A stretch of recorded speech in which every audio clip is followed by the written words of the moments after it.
Hey there, science enthusiasts!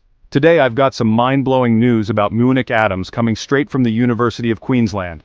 Researchers have recently shown that nuclear polarization doesn't significantly limit the study of these fascinating atoms. So, what exactly are muonic atoms? Well, muons are heavy subatomic particles, much like electrons but way heavier. When these muons replace electrons and orbit an atom's nucleus, we get a muonic atom. Because muons are so much closer to the nucleus, they give us an incredibly detailed view of its structure. Previously, scientists were uncertain about how nuclear polarization affected the hyperfine structure within these atoms. Hyperfine structure refers to the tiny energy splits within an atom.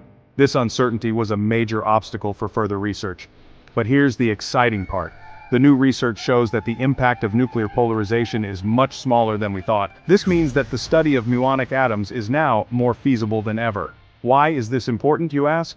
This breakthrough removes a significant barrier in using muonic atoms to study nuclear structure and fundamental physics.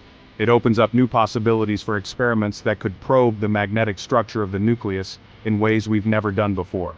The research was a collaborative effort involving Dr. Natalia Oreshkina at the Max Planck Institute for Nuclear Physics. This discovery is likely to spark new experiments at facilities like the Paul Scherrer Institute in Zurich. And guess what?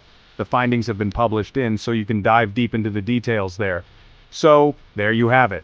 A groundbreaking step forward in nuclear physics thanks to muonic atoms.